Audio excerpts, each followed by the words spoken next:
gracias por compartir este momento. Para mí es importante empezar a abrir estos espacios. Y para mí lo más importante que quería saber, Pato, es primero, cómo fue tu recorrido, cómo terminaste dando clases de flexibilidad, cómo llegaste a estar haciendo lo que estás haciendo ahora. Bueno, primero, gracias por esta convocatoria, estoy muy contenta. Sí. Celebro mucho tu iniciativa de dar más luz sobre este tema y de abrir un poco el panorama sobre los distintos profesores que nos dedicamos a dar esta actividad, sí, y que se conozca más, así que está buenísimo eso, muchas gracias. Bueno, mi recorrido para terminar dando clases de flexibilidad, sí, tiene larga data, no específicamente en lo que es flexibilidad, sino que desde antes siempre estuve muy relacionada con el movimiento desde muy chica, desde el deporte en su momento. ¿Qué jugabas? No, durante la adolescencia en realidad, en principio mi primer approach con el movimiento, sí, fue, a través de la educación física, siempre me gustó mucho en el colegio. Entre los 9 y los 12 años tuve una escoliosis bastante importante, o sea que ya ahí tuve mi primera entrada al movimiento, fue más al movimiento correctivo, y eso me derivó en empezar natación. Bueno, sí, me gustó mucho y ya me metí como a nadar un poquito más en serio, así que estuve entrenando más natación y vóley toda mi adolescencia, y después a partir de los 16, 18 años ya empecé con danza.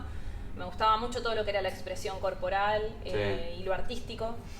Y bueno, desde los 16 años hasta los 30, casi aproximadamente, me dediqué específicamente más a bailar salsa. En su momento fue como... Sí, en su momento fue más como hobby, sí, porque me gustaba mucho el tipo de música, el tipo de baile. ¿Pero así profesionalmente? O después sea, empezó a ser más profesional y ya se hizo bastante profesional, así que terminé bailando en pareja, después estuve en un grupo de competencia con miras a un campeonato de afuera, mundial. Y bueno... Ahí pregunto, sí, por ejemplo, ¿los tacos te molestaban en el momento del tema de la escoliosis o algo? ¿En un momento ya el cuerpo se adaptó? No, lo que pasa es que hice bastante tratamiento como para rehabilitar en su momento la escoliosis, sí, con lo cual no digo que la rehabilité un 100% porque eso no sucede, sí, pero bastante mejor, o sea, pude enderezar un poco esa columna. Y la verdad que después ya tenía entrenamiento físico y además de mis clases de salsa, que tomabas clases, sí, de danza también, bueno, entrenábamos con este grupo con el que teníamos el proyecto de competir. Porque entonces, no son muy altos los tacos del salsa, ¿o sí? Y en mi caso, como la mayoría de las bailarinas eran un poquito más bajas que yo, sí, un taco de baile de 7 centímetros para arriba. Entonces yo tenía que tener de repente uno de 5 o 6 centímetros. Bueno, claro, para bajar, para compensar. Para compensar. Muy bien. Pero no me generaba molestia, no. Ahora si lo miro desde este lado, un poco más atrás, sí me pasaba que terminaba con las piernas agotadas, con los muslos, sí, fatigados, con un poco de carga en la zona baja. Si me pongo a mirar desde con el conocimiento actual. Con el conocimiento actual y con lo que yo desarrollo ahora claro, al pasado, bueno, sí. Sí. Por eso también de repente cuando vienen bailarinas de otra disciplina que no sea específicamente salsa, aunque tengo más esa población, porque de repente yo me movía más en ese ambiente, entonces me conocían desde ese lado, sí, puedo llegar a entender esto que les pasa y los desequilibrios que genera también, ¿no? Total, sí, cómo repercute después en todas las tensiones del cuerpo. Exactamente, y demás. Así que bueno, en su momento daba clases de salsa, sí, me dediqué más a estudiar distintas partes dentro de lo que es salsa, un poco de música también, como que me empecé a meter más a fondo y creo que siempre me gustó enseñar. Ahí me di cuenta que me gustaba enseñar y que quería estar ligada a eso. A profesor. Sí, y bueno, obviamente paralelo tenía otro trabajo, hice una carrera en la Facultad de Ciencias Sociales de la UBA, me dedicaba a trabajar de eso, que también era un poco parte de la enseñanza, lo que yo me dedicaba. Sí. Entonces siempre estuvo como muy relacionado todo, como que todo apuntaba para ese lado. Y bueno, y después a partir de que me estaba preparando para competir, me lesioné. Quedé afuera, o sea, tuve un desgarro de intercostales y oblicuo. No pude, hice todo lo posible como para rehabilitarme. Tenía 2 semanas para viajar y ya no llegaba. Y ahí un poco me cayeron fichas acerca de esto, de un poco de cuidarme más el cuerpo, del cuidado a la hora de entrenar a ese nivel, a esa exigencia, de hacer actividades que sean un poco paliativas a la exigencia que se pide en ese nivel. Sí. Y bueno, y ahí ya empecé con la aproximación al pilates, a estudiar, a formarme en cursos cortos, hice 8000. De todos lados. Sí, de todos lados. Y después de a poquito empecé a descubrir de qué se trataba la flexibilidad. Yo Claro. ya en su momento tomaba clases, o sea, Sí. era estudiante, nada más iba a tomar clases, más que nada para lograr objetivos personales y porque también se me requerían gran amplitud de movimiento para Los trucos, para el los movimiento. trucos, para las acrobacias, para la libertad del movimiento. Pero tomabas clases más que nada como algo para tu formación, Para no mi en pos formación. del día de mañana voy a dar una clase, No, no se me sino cruzaba ni por la al cabeza. principio era Sí, para sí, vos. sí, era solo para mí, pero también me llamaba mucho la atención y me daba curiosidad saber un poco más, porque me pasaba que en ese momento en mi cuerpo quizás lo que yo estaba haciendo no funcionaba y no lograba generar cambios estructurales que me ayuden y me sirvan Sí. a lo que yo necesitaba, a lo que se me pedía. Sobre todo la mujer es bastante requerida en bailes de pareja o en general, ¿no? en las acrobacias. O de forma individual también, de repente hacer un solista, por ejemplo, en competiciones o en congresos de salsa, te hablo, ¿no?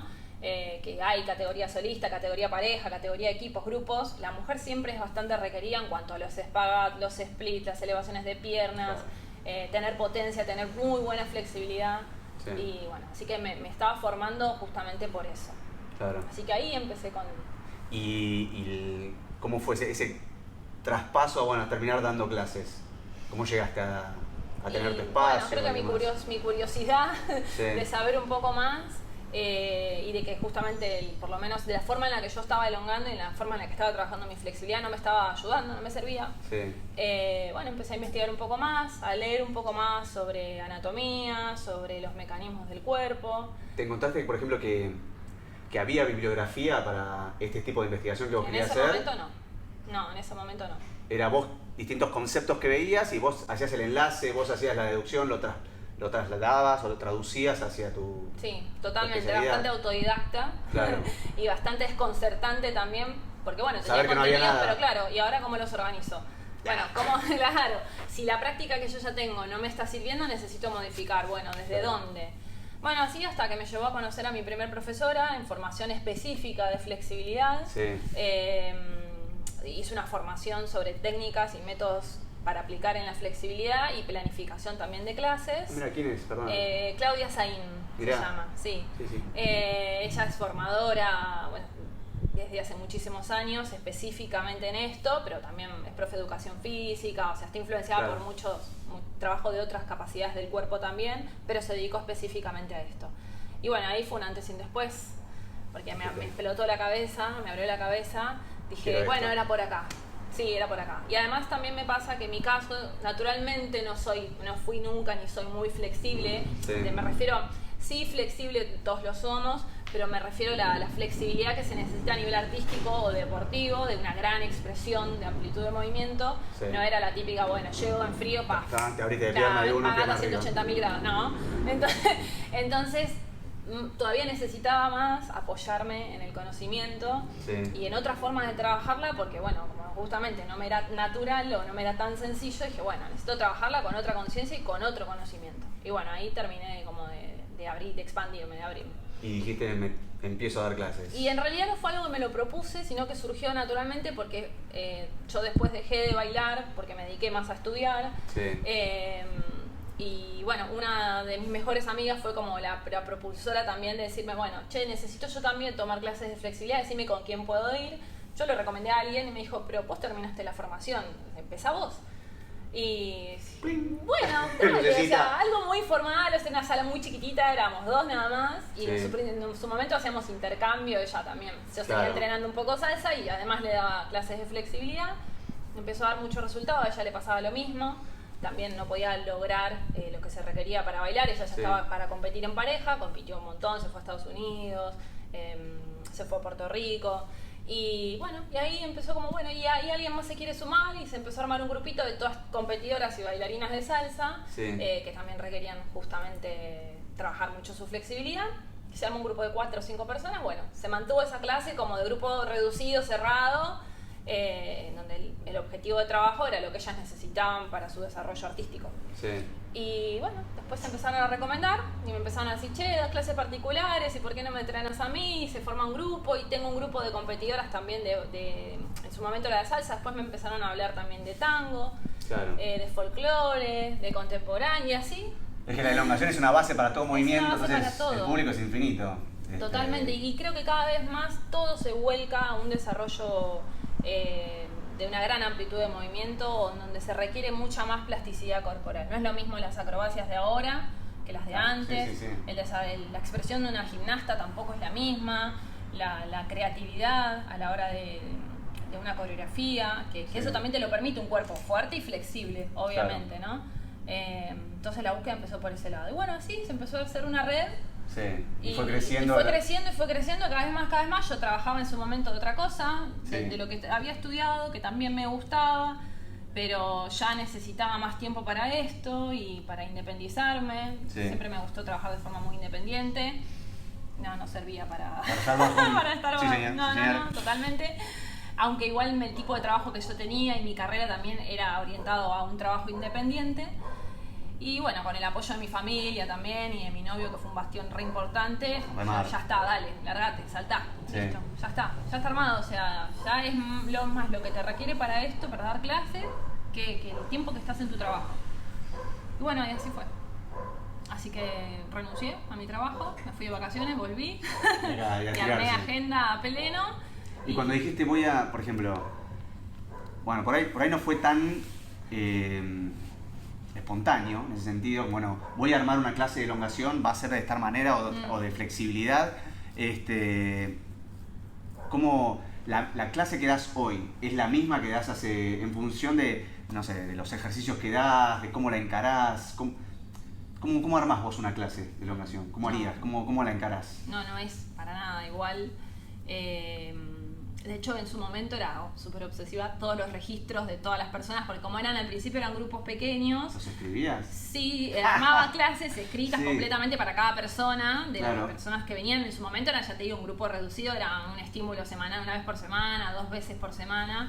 Entonces tenía carpetas armadas de los tipos de clases que yo daba, lo que trabajábamos clase a clase, dónde tenía que hacer foco en cada una, o el objetivo, porque de repente el objetivo de una era, necesito un Batman que pueda elevar la pierna o el muslo hacia la oreja, y otra necesitaba otra cosa. Entonces podía llevar un registro mucho más personalizado, bastante obsesiva. Y no, tengo esos registros y a veces me da por ver y digo, nada que ver, esto ahora lo hubiese puesto en otro lado. Y no, tiene que ver también con que yo me sigo formando todo el tiempo. Todo el tiempo estoy tratando de incorporar más lectura. Entonces también estoy siendo influenciada y cruzada por distintos autores, por distintas formaciones que hago, y eso cada vez... Está en movimiento también, ese conocimiento tuyo está en movimiento. Totalmente. Te quería preguntar por cómo... o sea, vos das clases intensivas y suaves. Sí. ¿Cuál es la diferencia entre tus clases que das? ¿Por qué una intensiva y otra suave? Sí. Más allá de lo evidente de la palabra, sí. Pero ¿cuál sería en profundidad esas diferencias? Esa diferencia terminológica la hice porque en su momento me costaba mucho poder transmitir en una red virtual o en una publicidad. No me convencía el término principiante, intermedio, avanzado. Claro. Como que en el proceso de aprendizaje dije, ¿quién es principiante en esto? ¿Quién es avanzado? Porque avanzado es ilimitado, y el principiante también es ilimitado. Es como, ¿en qué lo mido? ¿En grados de amplitud de, no sé, de flexión y extensión del codo? O sea, no me cerraba por ningún... Claro. Pero sin embargo es un tipo de clasificación que está tan arraigado que me costaba explicar mucho. Bueno, no, el principiante no, el intermedio... me encontraba como mandando textos explicando el por qué yo no decía que era intermedio. Bueno, entonces a raíz de esa diferencia terminológica en la que no estaba de acuerdo, dije, bueno, un modo de poder dividir de alguna forma el tipo de clase que doy y que se entienda con una sola palabra fue esta. Bueno, clases suaves, clases dinámicas. Las clases suaves están orientadas a personas que recién empiezan a trabajar su flexibilidad, que no tienen experiencia previa específica en flexibilidad, o que arrancaron hace muy poco a trabajar con otras actividades relacionadas, por ejemplo el yoga o danza o acrobacia, que si bien no trabajan específico la flexibilidad, se acercan o tienen algún componente de elongación dentro de esas clases. La movilidad. Exactamente. Por ahí tiene más que ver con la experiencia de la persona en función de Sí. tu relación con la flexibilidad. Sí. Vos como más allá de que si te dobles mucho o poco, tiene que ver con cómo te relacionás. Y también los objetivos. Las clases suaves Claro. apuntan a otra cosa, apuntan exactamente como a un plan de flexibilidad y movilidad general, Sí. de muchas articulaciones. En lo posible voy cambiando los estímulos de las clases Sí. y en donde se busque disminuir las tensiones musculares. Claro. Y bueno, justamente el público que se acerca a ese tipo de clases es el que yo te comenté, el que tiene poca experiencia o nula, el que recién comienza, o el que el traumatólogo, el kinesiólogo, el médico le dijo, mira, te conviene hacer esta actividad Sí. por tal razón. Las clases dinámicas apuntan a otras cosas, el público es distinto, ahí sí es más orientado a bailarines, acróbatas, Claro. deportistas de alto rendimiento, que tengan exigencia de alta flexibilidad o no también. Entonces trabajamos otros ejercicios más complejos, con grandes arcos de movimiento, y ahí trabajamos combinaciones, qué sé yo, de hiperextensiones de columna, de espagat, de split, expresiones de gran amplitud de movimiento, que esas no trabajamos en las clases suaves. Y cuando, pensándolo de manera simple, o sea, tus clases están abiertas a todo tipo de público. Persona que quiera ir, va, indistintamente de la experiencia que tenga, se acerca a vos, indistintamente, vos trabajás con todo tipo de público. Porque ahí, por ejemplo, conozco gente que trabaja solamente con contorsionistas, o sí. solamente con gente del mundo del pole dance, o del fútbol, o solamente trabajos de rehabilitación. Sí. En tu caso, vos puede acceder cualquiera a tus clases, con cualquier tipo de... con ganas de trabajar la flexibilidad, Sí. pueden trabajar. Vos vas a ir trabajando con cada una, vas Sí. a ubicarla de acuerdo a lo que vos creas conveniente, en función de los objetivos que tenga. Sí, totalmente. Perfecto. En ese sentido trato de no restringirme. En su momento sí era por ahí, mi idea era más trabajar con bailarinas, exclusivamente con bailarinas o con deportistas que requieran mucha demanda de flexibilidad, porque me gusta mucho quizás hasta ese nivel de exigencia. Yo venía de ese palo, entonces Claro, como más, quería eso, solo eso. Sí, me pasó solo eso, pero después dije, no me tengo que restringir porque el aprendizaje también parte con distintas personas con distintas capacidades y en distintos momentos. Entonces de repente hoy por hoy me encuentro con un alumno o alumnos de, no sé, de 60 para arriba, con también de 13, 17 de patín artístico y bailarinas de salsa de entre 20 y 30, bailarines de tango. Quizás no tan no me aproximo a lo que es el trabajo de contorsión o a veces de paro de manos, que a veces se trabaja dentro de la flexibilidad, porque me parece que son dos actividades que son mucho más específicas y que requieren de un trabajo más específico, que en una clase por ahí no se puede abordar con la atención que requiere. La atención que requiere. Entonces de repente, bueno, querés trabajar algo particular que excede a una clase grupal o una clase particular o un grupo de entrenamiento cerrado, y si eso escapa a mi competencia, te puedo derivar con alguien o recomendarte o trabajarlo desde otro lugar. Como tratar a veces de respetar el campo de otros profesionales, como qué sé yo, el que da paro de manos se especifica en eso, como yo me especifico en flexibilidad, y no invadir ese terreno, metiéndote en algo, viste, por lo que por ahí tu competencia excede. Claro, perfecto. Ese respeto. Si vamos a lo concreto, por ejemplo, si yo quiero elongar mi isquiotibial acá, en la pierna, me acerco a vos, Pato, nada, soy corto de isquiotibial, quiero elongar la pierna.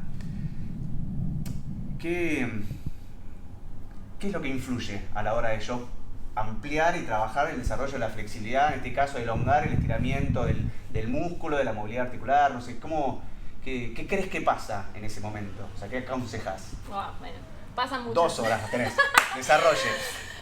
Bueno, pasa mucho. Sí.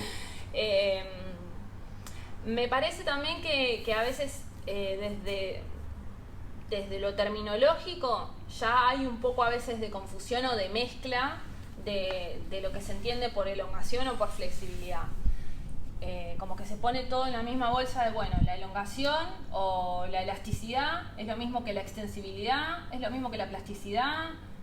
Y redondeamos todo en stretching. Todo termino con ad, pero no es igual. Claro, redondeamos todo como bajo el concepto de una marca o de un método de trabajo, y no es lo mismo. Claro. Obviamente yo esto así a nivel terminológico, a nivel tanto de conocimiento, no le explicaría a la persona. ¿Vos querés elongar isquiotibiales? Bueno, hablemos un poco. No, tampoco no, pero bueno, ya que se claro, ya que lo estamos charlando un poco en la entrevista, está bueno profundizar, que no es lo mismo, y que en una clase está bueno trabajar todas esas partes con una concatenación, digamos, ¿no? El inicio y el nudo y el desenlace de una clase me parece que tiene que tener, justamente esto te lo da la planificación, una organización en búsqueda de un objetivo. Claro. Por eso por ahí como modifiqué un poco el nombre con el que me presento a una red virtual, que es Flexibilidad Integrada, justamente dice método que organiza y reúne distintas técnicas en búsqueda de un desarrollo progresivo de la amplitud del movimiento. Desarrollo progresivo e integral. O sea, quería que estén todas esas palabras. Me parece que también la flexibilidad muchas veces se confunde con lo que es la elongación. ¿Cuál es la diferencia? Claro, como que clásicamente como que se cree o se pensaba que la flexibilidad es solo de las articulaciones, la elongación es solo de los músculos. A nivel terminológico básico, como para diferenciar estructuras, bueno, va bien, pero a nivel anatómico y funcional. No es así, no es todo tan separado, ¿no? Uno se mete a abrir el cuerpo humano y a estudiarlo y está todo interrelacionado. Porque uno lo abre para estudiar, pero en realidad el cuerpo es uno, está todo en relación. Exactamente. Entonces me parece que aquí hay que hacer un trabajo mucho más integral y que hoy por hoy, gracias también al avance de estudios y de evidencia que se está dando un poco más de luz sobre lo que es la flexibilidad, si bien todavía falta, porque a nivel, por ejemplo, del trabajo de la fuerza, hay más evidencia, hay más estudios, hay más demostración. Claro. A nivel de flexibilidad todavía hay un poquito más de grises, digamos. Sí. Bueno, como en todo, ¿no? Todo tampoco se puede saber. Sí, pero es como algo todavía nuevo. Algo, o sea, a descubrir, falta descubrir bastante. Sí. Me parece que hay que dejar un poco de ver de tener esa mirada clasista, digamos, de esto de la flexibilidad de la articulación, la elongación de los músculos y empezar a trabajarlo de una forma más integral, de entender que al mejorar la flexibilidad y la movilidad articular impacta y mucho en el buen desarrollo de una técnica de elongación cuando yo la aplico a la musculatura. Claro. Me parece que hay que dejar de pensar en esto de que la elongación es a través de la sumisión muscular y solo muscular y quedarme minutos en una posición estática para lograr algo. Sí. De repente a mí me pasaba eso que no me funcionaba y tampoco las personas que yo conocía podían lograr cambios estructurales a lo largo del tiempo. Entonces me parece que hay que empezar a abrir un poco más el panorama respecto a esto, ¿no? Bueno, viene alguien con un acortamiento que me dice, che, yo necesito elongar o ¿por qué no puedo tocarme la punta de los pies? Bueno, entender que hay muchos factores que influyen en eso. Desde el sexo, desde la cultura, desde los hábitos, o sea, no es solo músculo esquelético, desde cómo uno se piensa flexible o no, bueno, sin fin, ¿no? Desde lo emocional. Sí. No, que claramente esto termina en esto que hablábamos antes, el tema de cómo el cerebro procesa toda la información, ¿no? Hay como hoy justamente en la investigación está esto de que influye más el tema de cómo el cerebro procesa, cómo el sistema nervioso central procesa el estímulo para elongar, en este caso el isquiotibial, que si la palanca está bien, si el pie es más para allá, más para acá. Totalmente. O no sé, o el tiempo de un ejercicio, que eso influye claramente. Totalmente, sí. Pero es más determinante por ahí otros factores, ¿o no? Sí. ¿Qué pensás de eso? Sí, estoy de acuerdo. Obviamente como el movimiento se desprende de esa interrelación entre los sistemas, el sistema del control motor, del sistema nervioso central, digamos que podríamos decir que es el que gobierna o comanda la función de todos los otros sistemas, el sistema muscular, el sistema esquelético, bueno, y ahí ya nos metemos a hablar de ligamentos, cápsulas articulares y demás. Todo eso hay que tenerlo en cuenta a la hora de trabajar la flexibilidad. Sí. No, me parece que hay que dejar de pensar en una receta de ejercicios sueltos. Claro. Y que bueno, porque lo aprendí así y veo ejercicios y aplico ejercicios sin criterio a veces o sin tener en foco el objetivo de esa persona, como no perder la especificidad de la demanda, no va a ser la misma clase o el mismo tipo de estímulo que yo le dé a una persona que trabaja 8 horas sentado y que su su idea es disminuir un poco su tensión muscular a una bailarina que necesita otro tipo de gesto. Claro. Entonces, si yo no tengo ese conocimiento, si no tengo esas herramientas y esa apertura mental, es como que no voy a poder ser tan certero a la hora de prescribir ejercicios de flexibilidad. Como que por ahí en tus clases, antes de decirle a la persona, bueno, este ejercicio, este otro, es esto, que si bien se lo vas a dar, tenés que como conocer a la persona, ver qué objetivo tiene, cómo, si es una persona por ahí muy miedosa o no, cómo se relaciona, y en función de eso vos vas moldeando para, obviamente, lograr el objetivo común. Esas son preguntas que yo hago siempre antes de que arranquen a tomar una clase, siempre. ¿A qué se dedican? ¿Cuál es el objetivo? ¿Por qué vienen a las clases? Bueno, si tienen alguna limitación, alguna lesión. Digo lesión un poco ahí como entre comillas, porque uno puede tener una lesión estructural, un daño o algo, y sin embargo funcionalmente poder vivir tranquilamente sin dolor, sin síntomas y trabajar la flexibilidad a alto nivel o no. Son preguntas que para mí son re importantes hacerlas y que a mí, por ejemplo, muchas veces en una clase no me las han hecho y yo como alumna en ese momento, pero la verdad que me parece un dato importante, más allá que seamos una clase de 8 o 9 o 10 personas, bueno, radica en la responsabilidad y en el estímulo que tenga el profesor o el instructor que esté a cargo de la clase de decir, bueno, tengo, no sé, a Mariela, a Pedro, a José, a Juan, y tener en la cabeza lo que se dedica a esa persona, lo que viene a buscar esa persona en la clase.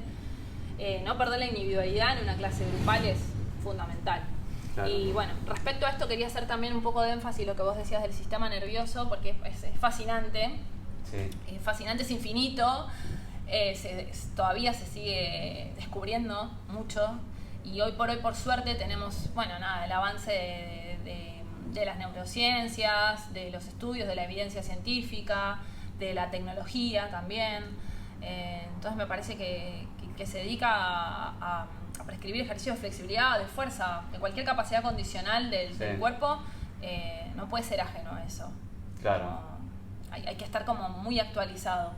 Ahora hay demasiada información, eso también está bueno, también hay que saber cómo interpretarla. No, está bien, claro. Y vos por ahí tenés la expertise o sea, cuando vos tenés un conocimiento también y te ponés en un lugar para compartirlo, saber cuándo compartirlo, cuándo, por ahí si una persona que toma la primera clase, lo llenás de información, de un montón de cosas, lo abrumás y por ahí llega hasta ser contraproducente.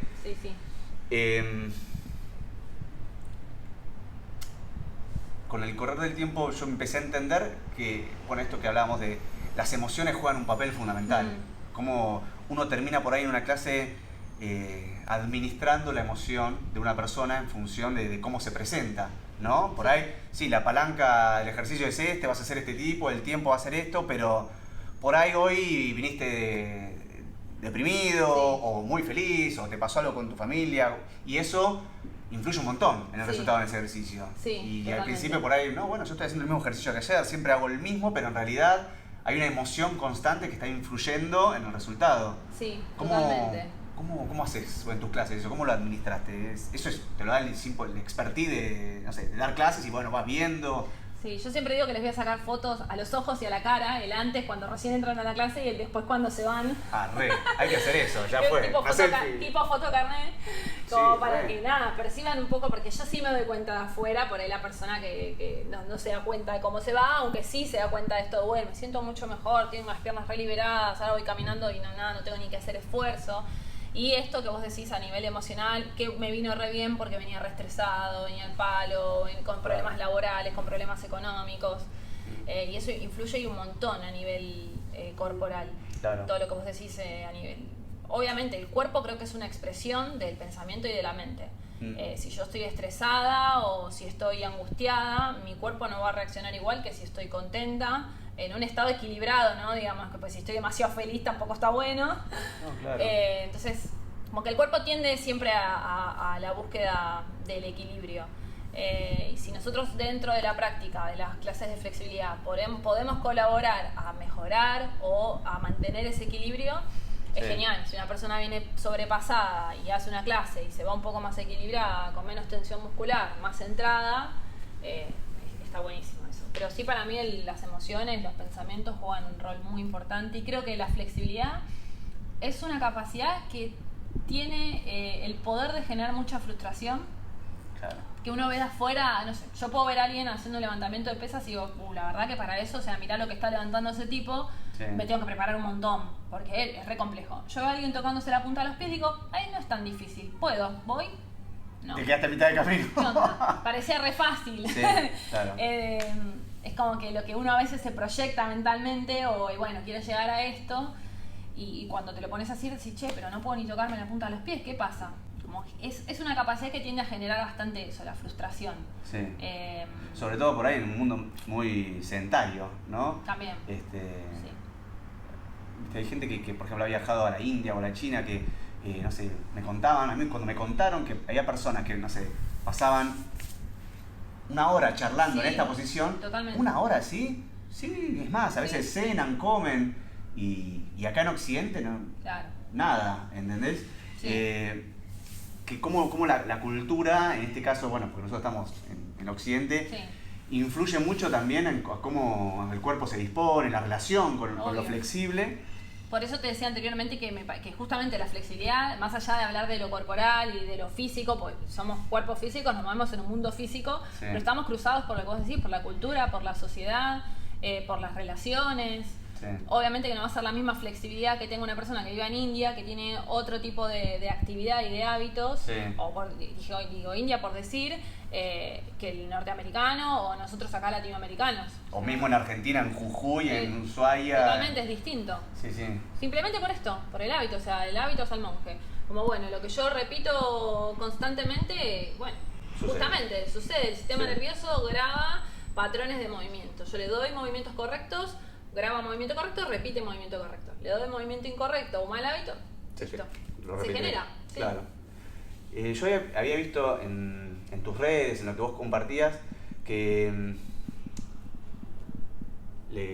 haces un foco puntual en cómo relacionarse con el dolor, o si una postura duele o no duele, qué hay que hacer con eso. Esto te lo pregunto porque en mi experiencia no tengo una definición al respecto de eso. Al contrario, es más, a veces creo que me duele y después no me duele. Inclusive, no sé, te hago un ejercicio a vos, hacemos tal palanca, te estira el cuádriceps, ¿te duele? No me duele, pero ¿qué sentís? No, siento que me tira. Y eso, por ahí, otra persona que para esa persona siente que lo define como dolor. Lo que para vos no es dolor, para otra persona lo decodifica en, no sé, claro, de acuerdo a su cultura, a su educación, en dolor.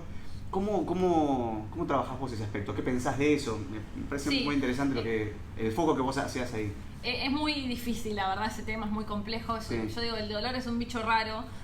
Claro. Yo siempre en las prácticas pregunto, sobre todo a veces en ejercicios que sé que nos estamos metiendo en un terreno un poco más exigente, ¿qué están sintiendo? O sea, si después de hacer la ejecución, después del ejercicio, se quedan con algún dolor, inclusive en la práctica, posterior a la práctica, no sé, 2 días después, o el día siguiente, o la semana siguiente, cuando veo a mis alumnos, le pregunto, che, ¿cómo estuvieron de la clase? Porque eso me parece que es un relevamiento de dato muy importante acerca de la molestia o el dolor.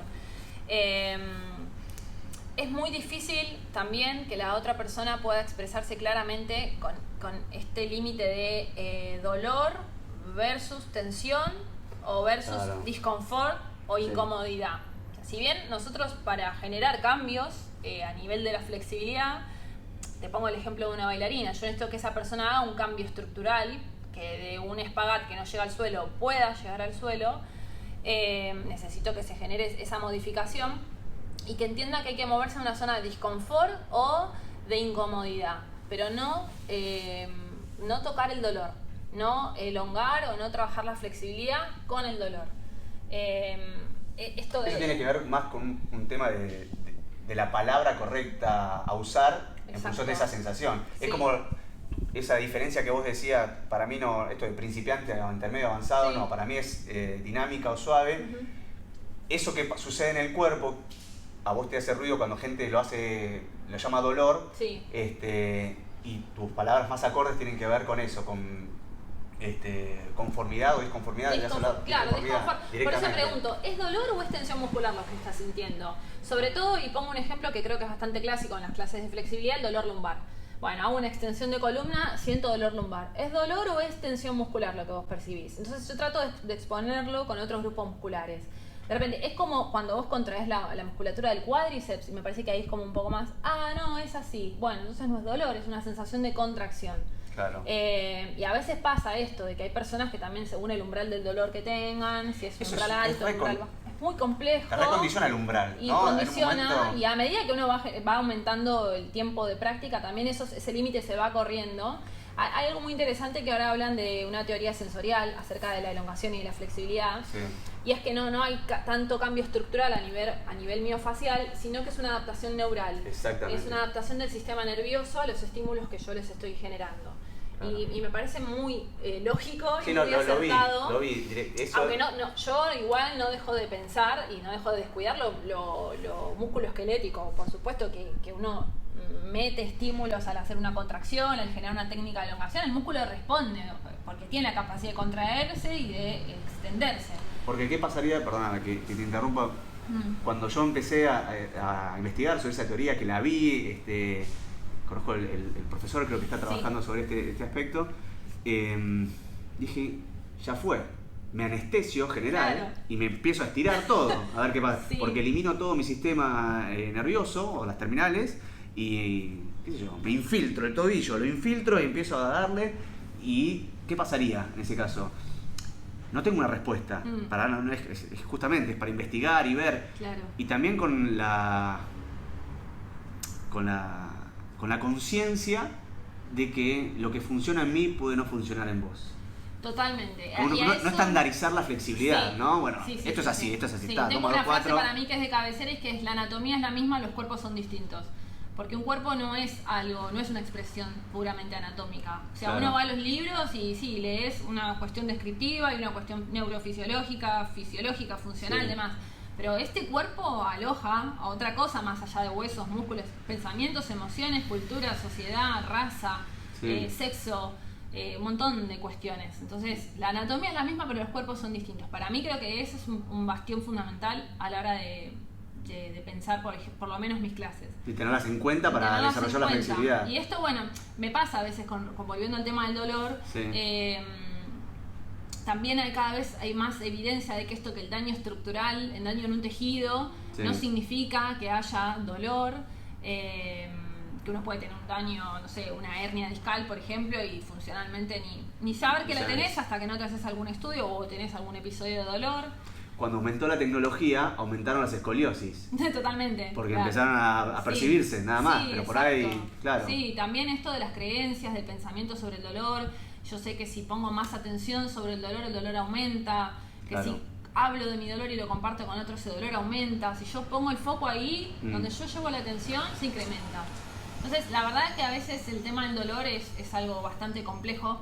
Y porque también se cree que para lograr grandes cambios a nivel flexibilidad se necesita pasar por el dolor. Claro, eso es cultural. Eso es cultural. El otro día hice como una mini encuesta que después tengo que desarrollar una nota en mi Instagram sobre esto. Si crees que para generar grandes cambios estructurales tenés que superar al dolor. ¿Y qué te dijeron? ¿Te respondieron algo? Sí, más del 55% dijo que sí, que era lo que yo esperaba.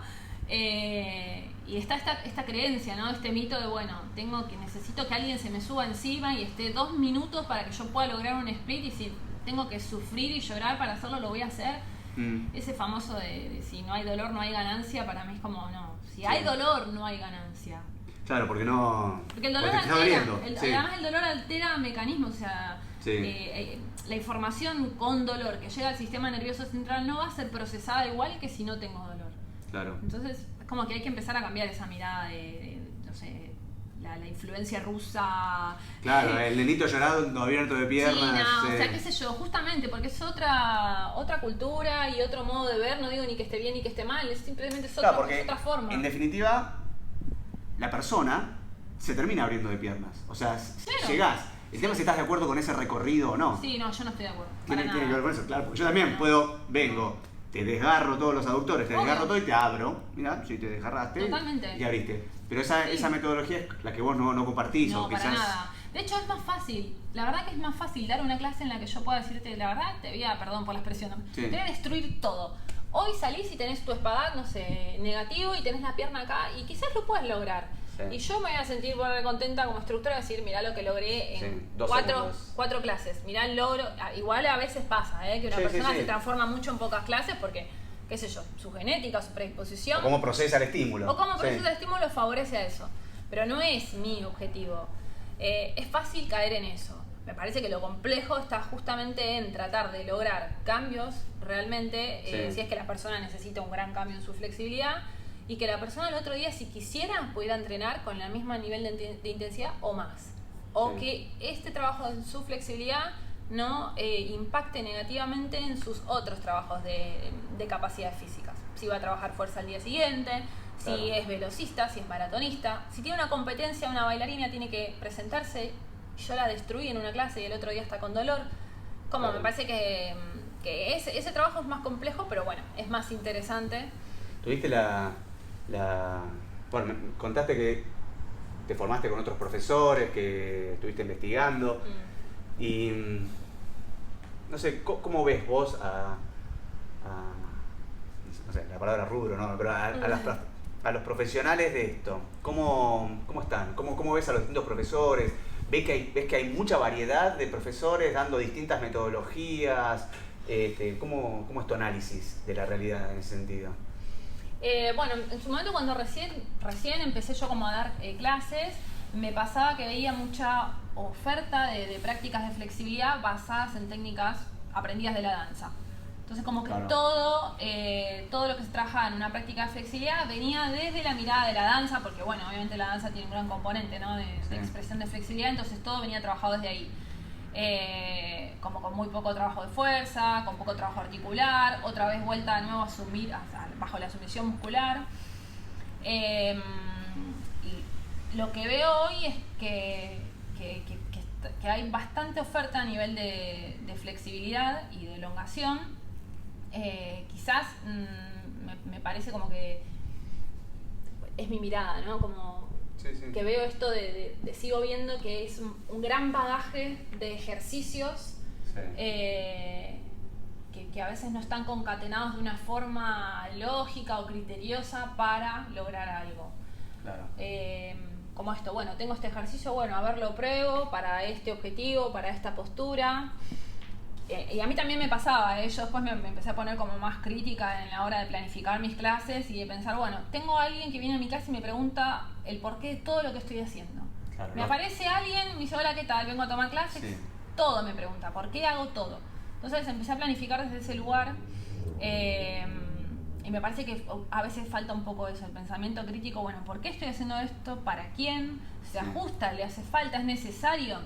¿Es necesario que venga una persona a una clase grupal y haga un puente en la tercera clase? Aunque ese puente no lo manifieste en su actividad artística o deportiva. Claro. ¿Expongo ese cuerpo a eso? ¿Está preparado para eso? Sí. Me parece que falta un poco más de mirada crítica desde ese lado y quizás empezar como a facilitar o a meter más contenido académico. Claro. Me parece que a veces las formaciones son un poco informales. Con esto de la inmediatez, ¿no? En la que vivimos en la sociedad moderna, el todo ya, igual la gente misma demanda eso a veces, ¿no? La formación corta. Sí, decime, rápido. Ya, o sea, no sé, en 5 o 6 meses listo y salgo a dar clases, entonces, ¿qué pasa? Aumenta, obviamente, la oferta porque por una cuestión cronológica. Uno hace un curso en 4 o 5 meses, muchas personas lo hacen, entonces empieza a aumentar la oferta que cada vez somos más, los que damos, flexibilidad por decir, ¿no? Pero puede ser de otra actividad. Entonces, obviamente cada vez hay más opciones. Bueno, la persona que elige tomar una clase de flexibilidad, ¿en qué se fija? Yo trato de pensar, bueno, si yo tomara una clase de flexibilidad, ¿qué me gustaría que esa persona con la cual me voy a formar me brinde? Claro. Y ahí es como, bueno, yo pongo mi impronta y mi sello. Pero hoy por hoy veo el panorama desde ese lado, como que hay demasiada formación muy corta, con poco contenido, con muchos ejercicios sueltos, pero poco razonamiento. Sí, eso es interesante porque siempre la investigación y la experimentación es previa a lo académico. O sea, la academia es hija de la propia experimentación de alguien en sus orígenes, empezó a hacer esto y así se desarrollaron todas las ciencias. Totalmente. No es que de la ciencia nació el conocimiento, hay una raíz. Sí, me parece importantísimo el tema de los cuidados, de no tirarse porque en el último seminario que di, una de las clases, para mí era importante decir, mira, la gente que viene a tomar una clase conmigo, si vos querés elongar el isquiotibial, ver la palanca adecuada, agarra un video de Google, de YouTube, te lo van a decir. Claro. No necesitas venir a un seminario para entender eso porque esa información está. Creo que la diferencia está en cómo la persona que da el seminario o la experiencia que sucede en ese momento nos brinda la posibilidad de mejorar el contenido o entender qué pasa durante ese ejercicio. Esto que si yo voy a elongar el isquiotibial, no limitarme solamente al muscular y articular, sino esto que vos mencionabas, el tema de cómo me influye lo cultural, cómo influye mi historia, mis relaciones en ese momento. Y eso sí uno puede marcar una diferencia. Hoy por hoy la tecnología, el avance permite esto, el acceso a la información de lo básico desde todos lados. Totalmente. Pero el expertise del maestro tiene que estar también en cómo enseñar a la persona que quiere acceder a la flexibilidad cómo relacionarse con eso. Exacto. ¿No? Entonces me parece que justamente que la diferencia la hacen los ajustes. Los comandos verbales son muy importantes, las palabras que uno elige, porque también uno a través del comando verbal ayudás o no ayudás muchas veces. Yo no estoy de acuerdo para nada y creo que en el trabajo de flexibilidad a veces esto se ve, esto es horrible lo que hiciste, estuvo malísimo. Claro. Cuestiones descalificativas que uno a veces lo toma a la risa como chiste, entre comillas, digamos, bueno, podemos reír todos, pero si eso ya es como repetitivo, yo no estoy de acuerdo con ese rol. No, me parece innecesario, como que no hace falta que para una persona logre grandes cosas o a cambio yo tenga que descalificarla aún a modo de chiste. Como que no estoy de acuerdo. O esto está bien o esto está mal. Claro, es lo que es que está bien y qué está mal. Claro. Sí. O qué es la buena postura, la mala postura, como esos debates. Me parece que eso, a nivel de comando verbal, la impronta que uno puede tener y lo que hace la diferencia, me parece que seguir formándose constantemente, sea dentro de lo que es la capacidad de flexibilidad o no, porque muchas otras capacidades ayudan al desarrollo de la flexibilidad, la lectura permanente y abrir la cabeza, o sea, no limitarse solo a determinados libros, la toma de clases con otros profesionales, otros profesores que se dediquen a lo mismo, o actividades relacionadas como la danza, el yoga, por lo menos es lo que yo hago, ¿no? Me parece que eso es lo que marca la diferencia de alguien que hizo una formación de 6 meses, se largó a dar clases y bueno, tiene ese conocimiento encima. Como que... Te hago una pregunta. Vos estás estudiando kinesiología. Sí. ¿Vos ves que en la carrera que estás estudiando le dan lugar a este tipo a estos nuevos paradigmas, a estas nuevas investigaciones? También va a depender dónde se estudie, ¿o no? Claro, bueno, en el estadio en el que estoy yo en la carrera estoy cursando segundo año. Sí. No, quizás todavía no estoy tan aproximada a eso. Todavía recién estamos con lo introductorio, lo básico, los conocimientos. Sí. Como que todavía tendría que tener más avance en la carrera como para decírtelo. Sí. Pero sí, bueno, mi decisión de empezar kinesiología y fisiatría, la carrera, bueno, justamente fue porque tenía mucho que ver con esto y porque ya me sentía que me estaba quedando corta con lo que yo sabía y dije, bueno, necesito profundizar mucho más. Sí. Empecé el profesorado de educación física en realidad en su momento, porque era o eso o kinesiología, si bien hoy por hoy veo, son dos cosas totalmente distintas, pero siempre era orientado al movimiento. Y esto, ¿no? Bueno, me apasiona este trabajo, el desarrollo de la flexibilidad, bueno, de todo lo que es la expresión plástica del cuerpo. ¿A dónde puedo ir? Y además que tenga que ver con lo que a mí me apasiona y que me brinde más conocimiento para poder desarrollar mejor esto, bueno, acá. Y la verdad que estoy feliz porque me encanta, es una carrera hermosísima, muy desafiante y apasionante. Pero te enriquece mucho. Estoy agradecida de haber tomado esa decisión, totalmente. Me enriquece mucho y me abre muchísimo la cabeza. Cada materia que estoy cursando, cada vez que avanzo un poco más en la carrera, siento que eso me cruza y me impacta muchísimo en mi trabajo de flexibilidad. Claro. Sí, no es lo mismo. No soy la misma hace 2 años dando clase que desde que empecé la carrera. Tiene que ver con justamente que, claro, ampliás la conciencia sobre lo que sucede en algo y a través del conocimiento científico, en este caso de la kinesiología. Sí. Y bueno, y más aparte del conocimiento del cuerpo, ¿no? No es lo mismo a veces de repente estudiar de libro, estudiar de una imagen, que estudiar con un preparado en la facultad, estudiar con lo real. Bueno, para mí esta pregunta yo te la hago desde un plano más filosófico, quizás. Si, no sé, ¿qué es el cuerpo para vos? El cuerpo, directamente, ¿cómo definirías o qué podrías responder a eso? Algo sencillo te pregunté. Sí, sí. Sí, bueno, creo que el cuerpo para mí es un macrocosmos. Yo lo entiendo así. Cada vez que avanzo un poco más en el estudio del mismo, siento que es infinito y que es increíblemente apasionante. Sí. Que a la vez es justamente infinito y es muy frustrante porque uno dice, bueno, cuanto más aprendo, más me doy cuenta de todo lo que no sabía antes, claro, y todo lo que no sé, o sea, que sigo sin saber. Es que el saber te trae como más, el saber te hace más ignorante en algún punto, porque te das cuenta de todas las cosas que no sabes. El otro día charlaba justamente con una alumna de eso y me decía, simplemente a veces el que tiene 2 o 3 convicciones básicas y se queda con eso es feliz. Y yo decía, sí, a veces pasa eso, sí, porque uno, en mi caso me empiezo a poner como hasta más obsesiva, pero creo que para mí el cuerpo yo lo definiría así, como un macrocosmos, como que es algo increíble a nivel estructuras. Sí.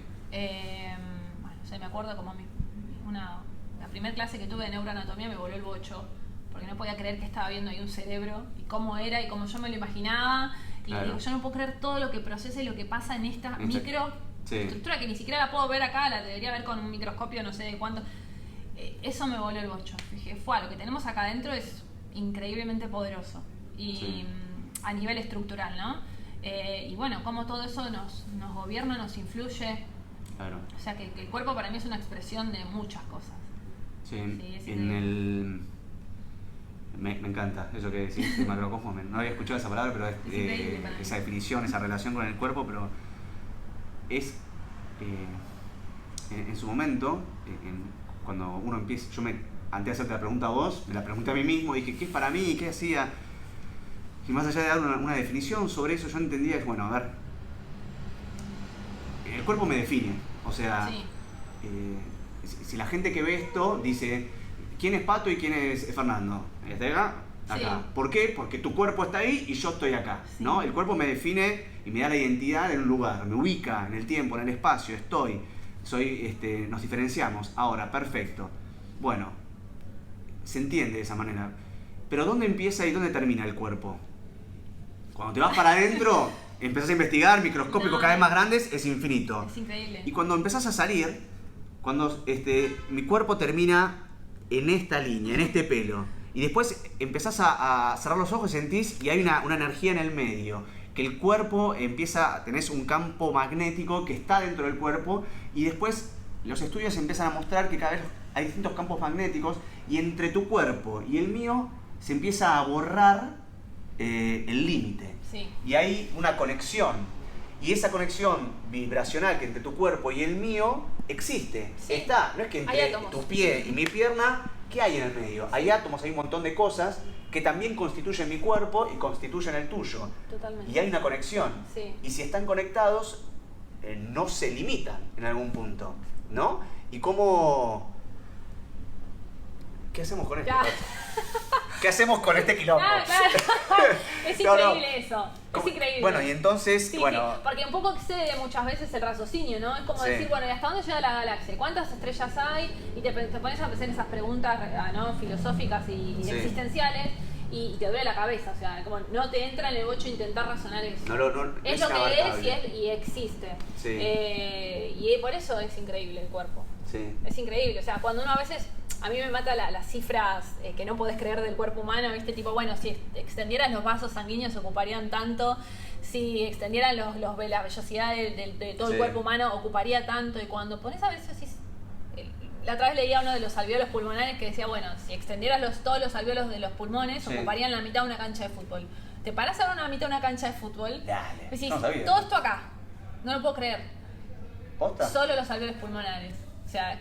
Ojo, son cifras. No importa, pero se entiende, sí. Pero bueno, solo eso, imagínate los vasos sanguíneos, la sangre, los capilares, los órganos, la piel. Es como excede muchas veces esto del raciocinio en todo lo que nos conforma como cuerpo. Claro. Y bueno, obviamente esto que decís vos, ¿no? La identidad, las expresiones, la forma en que vos te mueves no es la misma que me muevo yo, y lo que expresan tus ojos, el tono de tu voz, el tono de tus palabras. Todo eso es el cuerpo. Es algo increíble. Si bien está todo en movimiento, ¿cómo van cambiando con el paso del tiempo no sé, yo calculo que me voy a hacer esta misma pregunta dentro de 20 años y voy a decir que lo que respondí hoy es una cosa. ¿Qué estás diciendo? Sí, sí. Me pasa si yo me veo dando o recordando mi primer clase que di y bueno, está bastante limitado, pero tiene que ver con el movimiento que uno va incorporando y demás. También es necesaria esa primera clase para la última, es parte de todo un engranaje que uno va acoplando, pero ¿cómo ver la finitud del cuerpo para poder contextualizar y darle un camino, una dirección a una clase? ¿Sí? Sí. Porque uno también, podemos filosofar mucho, pero en un momento una persona viene y te dice, yo me quiero abrir de pierna porque tengo una competencia en tal fecha, tengo esto, lo otro, tengo una escoliosis, o por ejemplo gente adulta que no se puede levantar del sillón, o se cayó y se golpeó y está rota una cadera y se cargó la otra zona del cuerpo. ¿Cómo poder, incorporando ese conocimiento de las posibilidades infinitas que tiene un cuerpo, infinitas, no porque uno no puede definir dónde termina, sí, en ese sentido, sí, sí. ¿no? ¿Cómo poder desarrollar ese expertise para saber hasta dónde llevar un cuerpo, hasta dónde también trabajarlo? Me parece que ese arte de poder empezar a trabajar eso es, no sé, a mí me apasiona mucho ver cómo hacerlo. Es un gran desafío. Sí. Eso. Sí.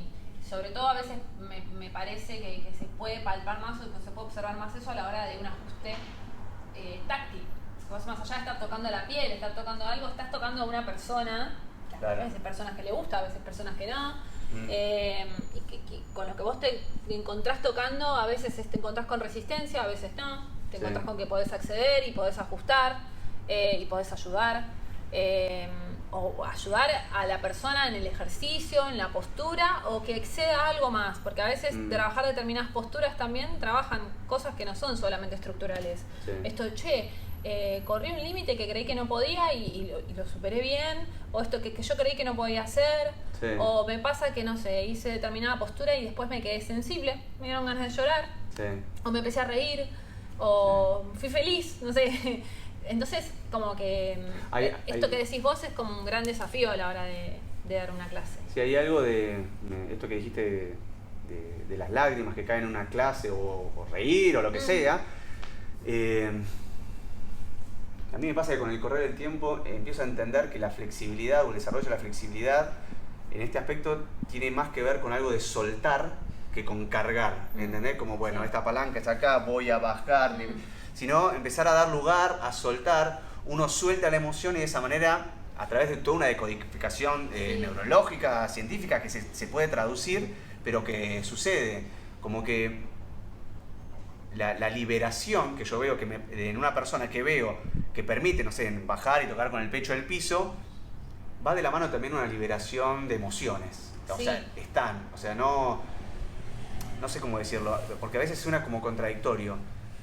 Uno busca el equilibrio, una homeostasis a nivel, esa palabra me encanta, pero por otro lado entiende que si no me desequilibro,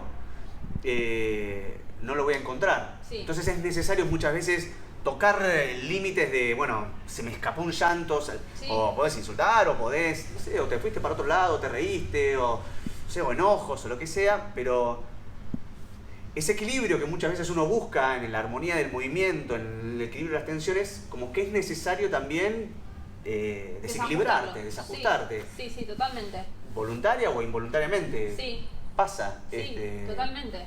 Sí, es que, bueno, como dice, el cuerpo tiene memoria, ¿no?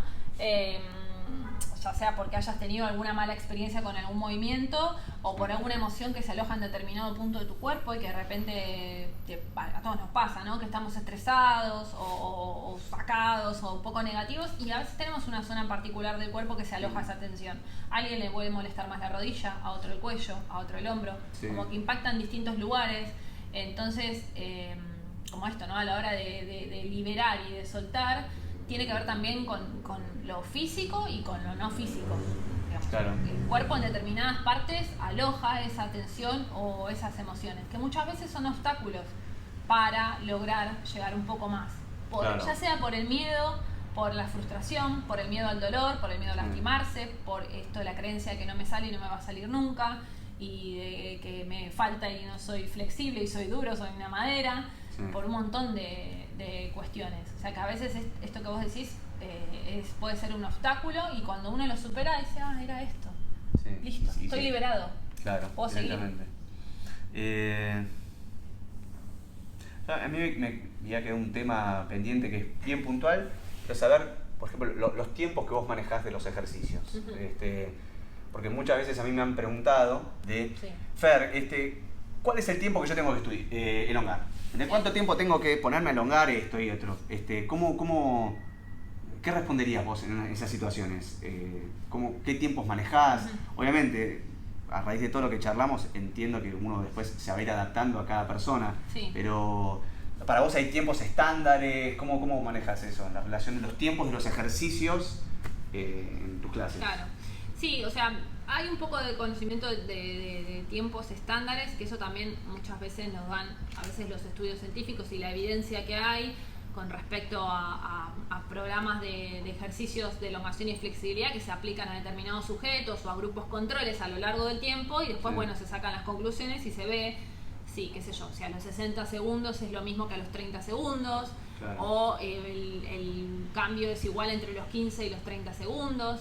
Entonces uno un poco teniendo la evidencia científica, digamos, de estudios que se hayan hecho, más el conocimiento académico o de lectura, y después, obviamente, el conocimiento o la clínica, como se le dice, el conocimiento práctico que a vos te da la clase, uno un poco ahí va ajustando y vas viendo con el desarrollo de la práctica qué es lo que da más resultado.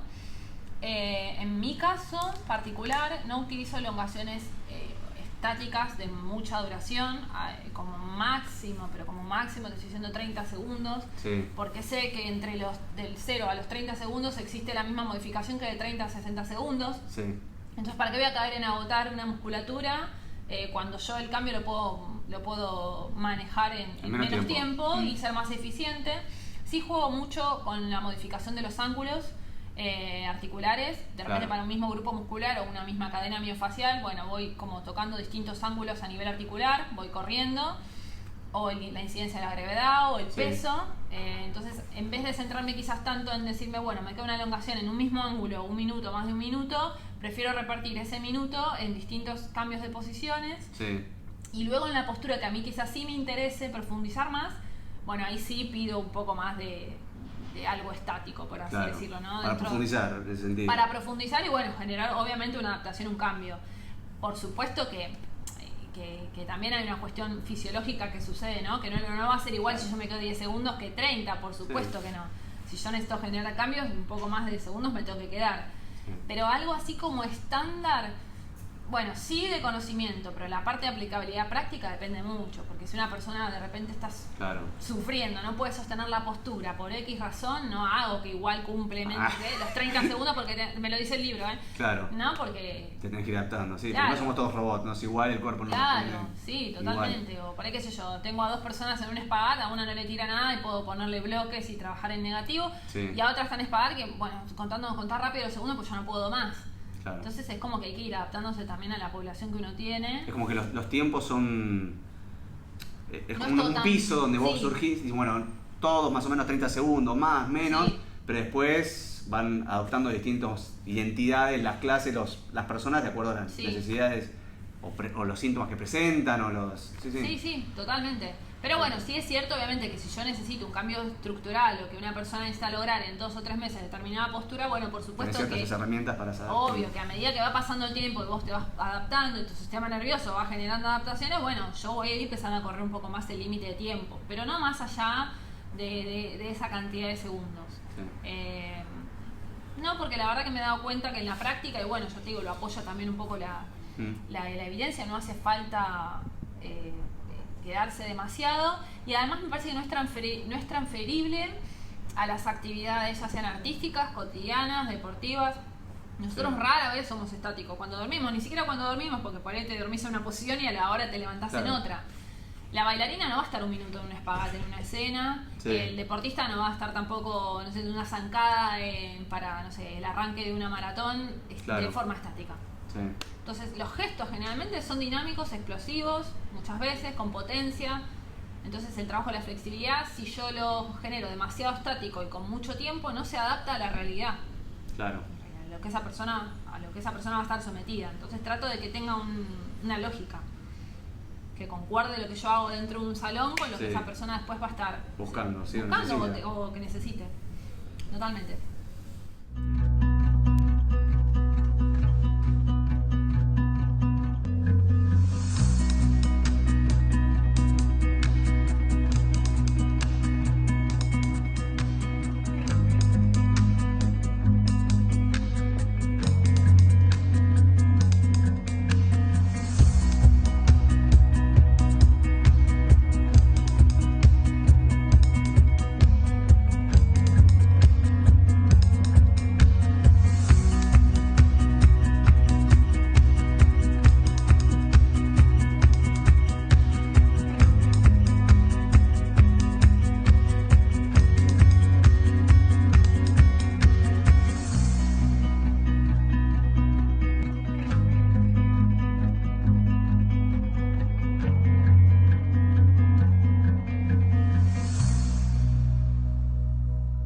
Volvemos a la concepción del ser humano como un ser indiviso, entonces es inevitable que el médico tenga que entender sobre matemática, filosofía y, no sé, e historia. Obvio. ¿Por qué? Porque todo eso constituye a la persona.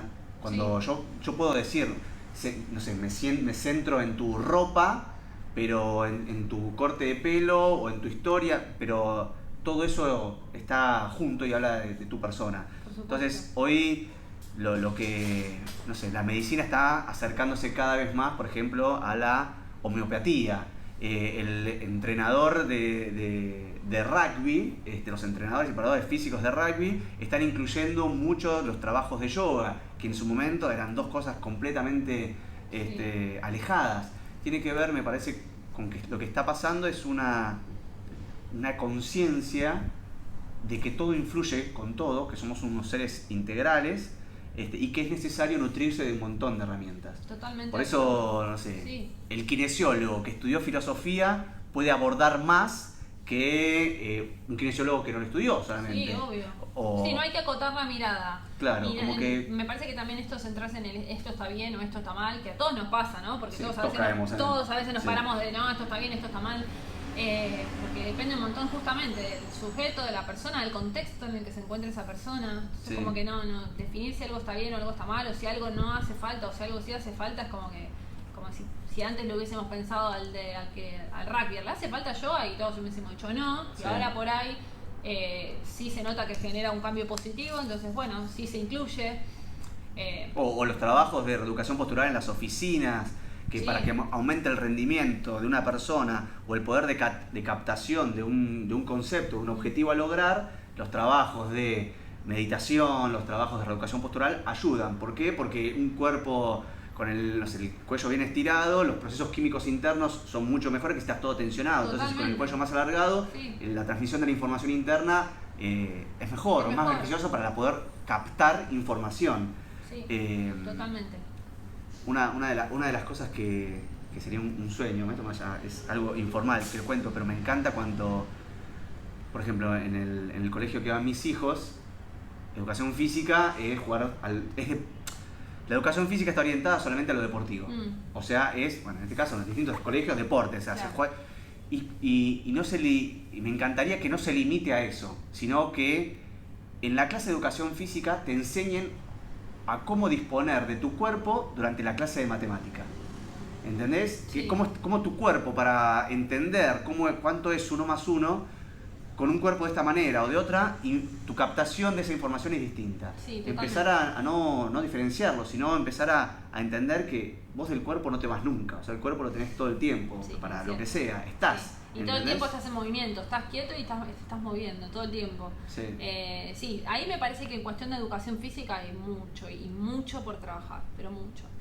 Y me parece que en la educación física pasaron como a veces dos cosas, que antes estaba como muy relacionado a exigir al que estudiaba educación física a ser como lo más posible un deportista de alto rendimiento, si se quiere, porque era tenías que ser bueno en todo lo que se te pedía, o sea, se te pedía aparte un examen de ingreso, que puedas ejecutar acrobacias, que puedas nadar tanta cantidad de metros en tanto tiempo, que puedas correr y hacer el test de la velocidad. Y ahora como que todo se empezó a llevar más hacia lo lúdico, y bueno, que a veces las capacidades físicas y el entrenamiento físico no es tan importante, sino que el chico aprenda a través del juego. O sea, como que me parece que esos fueron dos extremos. Sí. Como que hay un trecho medio en la educación física que hay que rever a nivel conocimientos con esto que decís vos. Que la educación física no es solo deportes, a veces deportes hegemónicos, el fútbol, el rugby, el hockey y todos los otros, y la expresión corporal. Que uno entiende, a ver, no porque que no se limite a eso sería como la crítica, en el sentido de que incluya otras variantes, porque está buenísimo. Yo me acuerdo en mi colegio, jugar al rugby me encantaba, el deporte, aparte yo tenía facilidades, estaba buenísimo, pero por ahí hay gente que no, y no lo disfrutaba, y no lo aprendía, y le generaba mayor frustración.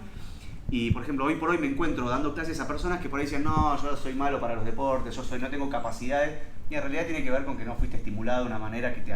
Totalmente. Justamente que te estimulara a desarrollarla. Sí.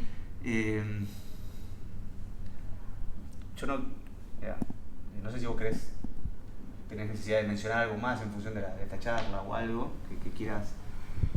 Yo quería contar una anécdota que me pasó ahora en función de la pregunta que nos hacíamos de dónde empieza y dónde termina el cuerpo, qué es el cuerpo. Me pasó de conocer a dos personas, una muy cercana a mi familia y otra no, que tiene que ver con una alumna. Las dos le pasó que perdieron a un familiar querido, ¿no? Y la coincidencia está en que ese familiar querido pintaba. Y le gustaba pintar, dibujos.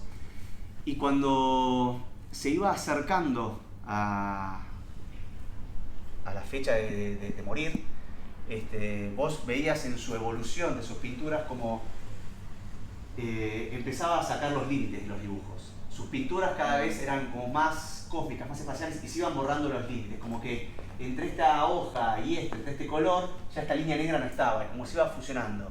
Dos personas que no se conocían en absoluto, cuando empezaban a acercarse a la muerte, a entender que iban teóricamente a desaparecer, sus pinturas empezaban a transmitir la ausencia y se iba borrando los límites.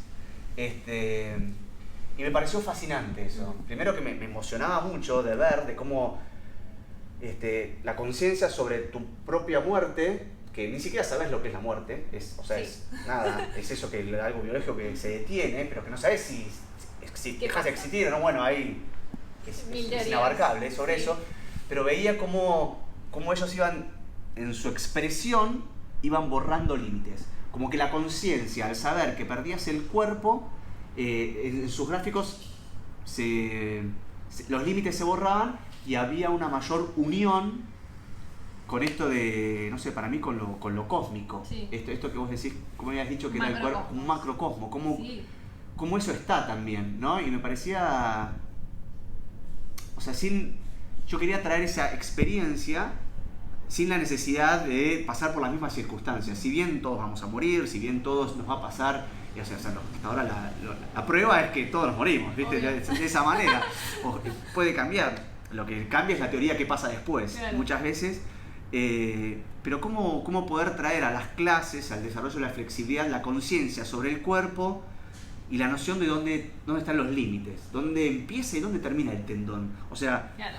Definir, a ver, si vos quiero enmarcar esto, el músculo arranca acá, termina acá, en esta célula, en esta fibra, pero a medida que van pasando el conocimiento, los límites se empiezan a borrar. Y eso que vos querés, el músculo es esto, el hueso, la tibia arranca acá, termina acá, se empiezan a borrar esos límites. Es muy difícil, totalmente, porque creo que ahí hay que tener una mirada analítica y sin descuidar la global. La global, claro. Sobre todo, lo que vos decís, yo quiero trabajar o quiero entender el límite de un determinado grupo muscular. Bueno, yo sé que por lo descriptivo me dice que va de tal hueso a tal hueso, que tiene ese recorrido, que se une por... Después, a nivel funcional y a nivel estructural también tenemos, toda la parte miofacial, la aponeurosis y la fascia que conecta el ojo con el pie, y estamos todos interrelacionados y conectados. Claro. O sea que es imposible dividirlo. Es imposible, es como, El otro día justo yo subí un poco de una información que está bastante conocido sobre la cadena posterior, la cadena miofacial, Sí, lo vi. y cómo uno afectando la planta del pie puede relajar toda la cadena posterior, Sí. o bueno, a partir de un masaje en los laterales de la cabeza, de las sienes, o en la frente, o en distintos puntos de ese recorrido de la cadena posterior, puede afectar a todo eso. Claro. Y esa cadena posterior está conformada por distintos grupos musculares, sí, pero Sí. muchas veces funciona como un todo. Claro. Entonces tengo que saber lo analítico para poder entender lo global y a partir de eso Sí. traspasarlo a mi práctica y a la enseñanza. Esto de, bueno, Y no dejarlo como una verdad estanca, o sea, No. eso que aprendiste ahora es así, ¿está bien? todo el tiempo, Pero todo el tiempo va está- cambiando, sí, pero porque es como que el cambio es permanente, es inevitable, Sí. es lo único que permanece. Claro. El hecho del cambiar es lo único que permanece. Sí. O sea, pasó ya una hora y ya está, ya cambió el reloj, cambió el tiempo, ya Sí, mañana es nuestro otro cuerpo día, cambió, nuestro cuerpo. nuestro cuerpo, Como sí. es algo que lo que es así porque es así no existe. No. Gracias. No, Gracias por todo. gracias a vos. No, Gracias, Fer. Un Uy. placer, igualmente. Estamos re duros, che. Bien, gracias.